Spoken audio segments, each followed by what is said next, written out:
Chapter 3. Culture. Culture is an acquired state.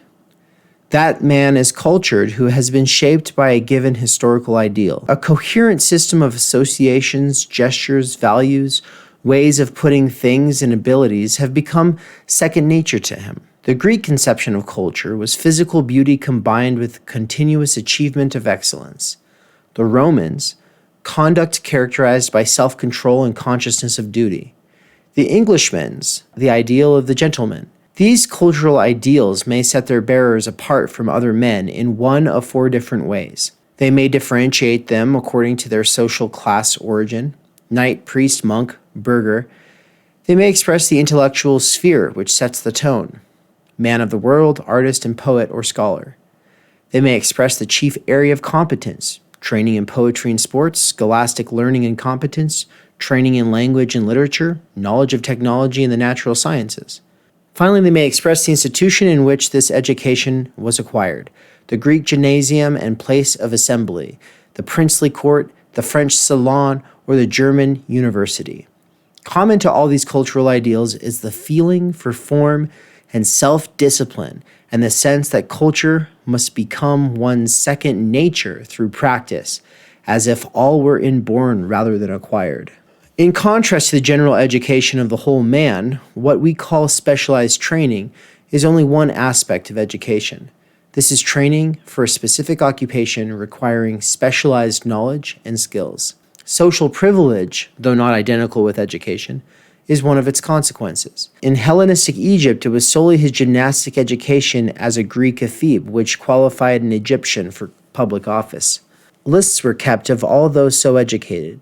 The passing of examinations qualified the Chinese for the privilege of belonging to the caste of literates and of becoming mandarins. The German is called educated only if he has graduated from one of the higher schools, formerly the Latin school alone. Without graduating from one of these schools, he cannot enter a university and qualify himself for certain professions. At times, an entire nation has adopted the cultural idea of a particular class, thus making it general.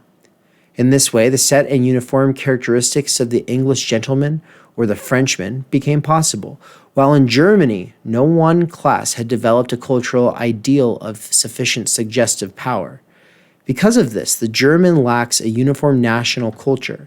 As a mere member of his nation, he remains barbarian.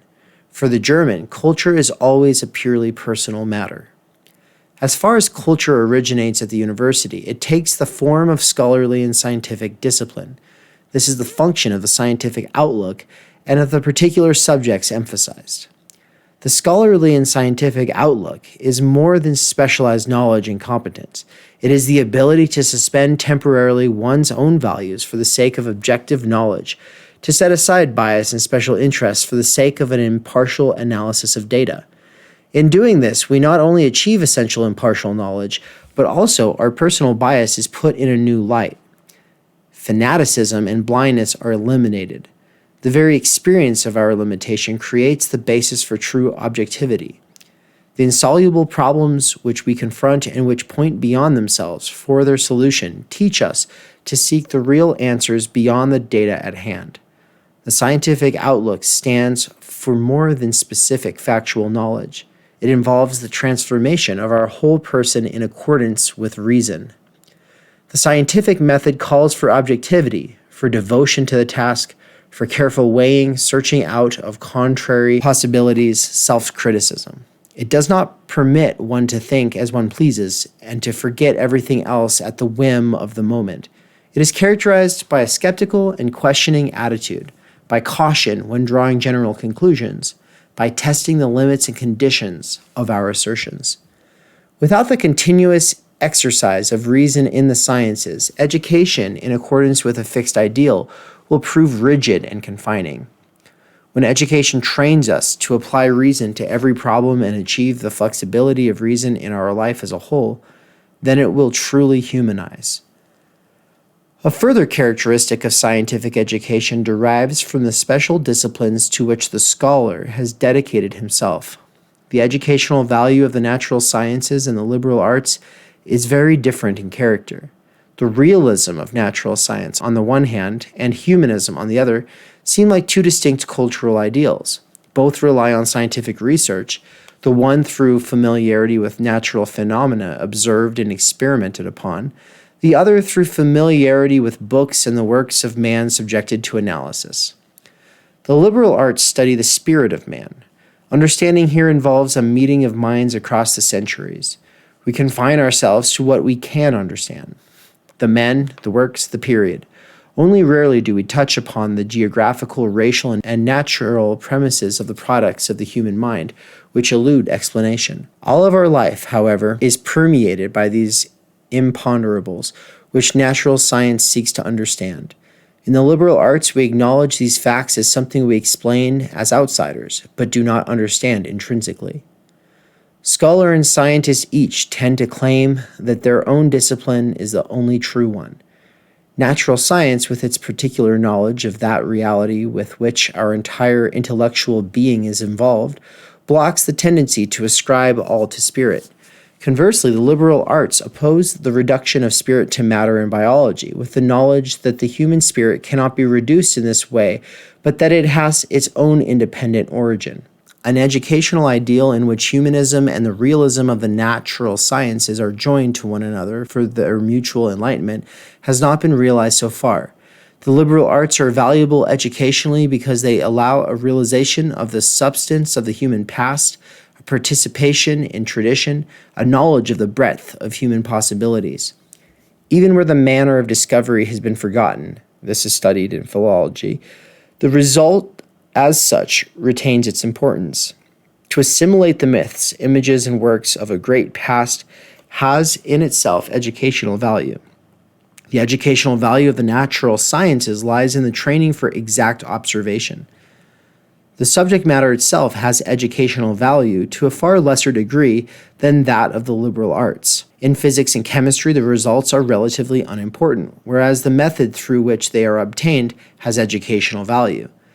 The natural scientist who knows nothing except results has an essentially dead and meaningless knowledge. He is abetting a distortion of science into dogma and authority. What most people take to be all-important, the dogmatic unification of scientific results into a system, is precisely what has least educational value for the natural scientist. An item of knowledge, the validity of which I cannot independently verify, not only lacks all positive educational value, but is in fact destructive. The net effect of these systems, always false in principle, equals that of myth in former times. The only difference is this, that in place of the mythical world of former times, we now have a barren system of abstractions. Thus, an abundantly rich and substantial whole is replaced by one infinitely poor. Then, as now, a worldview is accepted on faith, in this case, as revealed by the authority of science. Empty scientific abstractions replace a living visual intimacy with nature. Such is the predicament of the natural sciences. They accomplish the maximum in scientific precision and neatness, create the utmost clarity covering the assumptions implicit in their own knowledge. They confirm Kant's thesis that science is science only to the extent that it maintains mathematical rigor. Here, too, everything hinges on our understanding the successive steps of investigation, hardly anything on our acceptance of results. The natural sciences, however, include a wider field. Even the realm of the inorganic includes an infinite variety of mineral forms. Yet how much more enigmatic and impenetrable a reality manifests itself in organic life. What Kant has written is still valid today.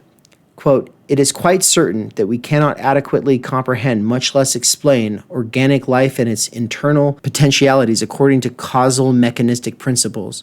So certain is this that one may boldly assert that it would be absurd if men so much as plan or even hope for another Newton to arise, who could explain the growth of even a single blade of grass by natural laws, which are not themselves ordered according to some further end." End quote. Today, the sciences of organic life are engaged in continuing expansion.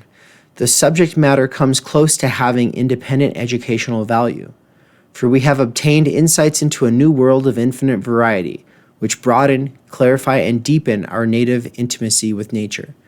Consequently, a substitute religion founded on a biological worldview is not quite as bad as one founded on a worldview as the one provided by a mechanistic thought model. What educational value there is in either depends solely upon the extent to which the knowledge of results is translated into actual observation, contemplation, and assimilation of the world about us. To the extent that this knowledge becomes a dogmatic Weltanschauung, its educational value diminishes.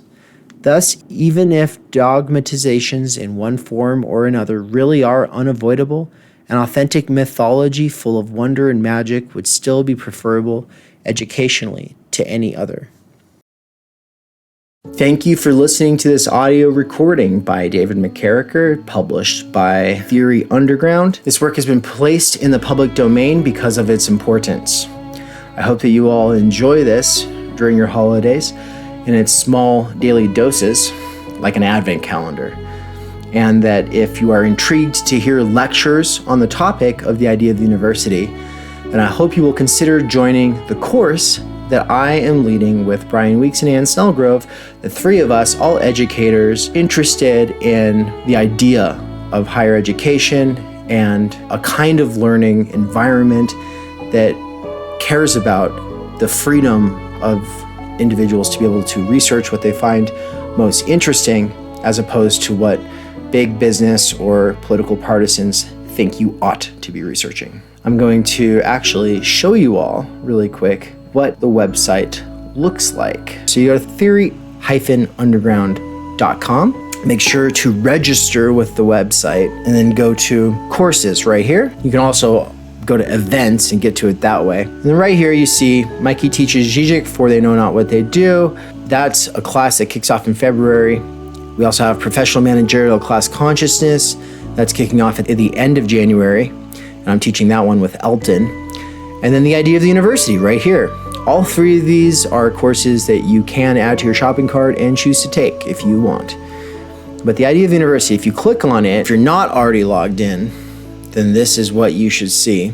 Click Take This Course, click Add to Cart, View Cart, and then proceed to checkout. Oh, one quick thing, don't forget, I guarantee the verification email will be sent to your spam folder.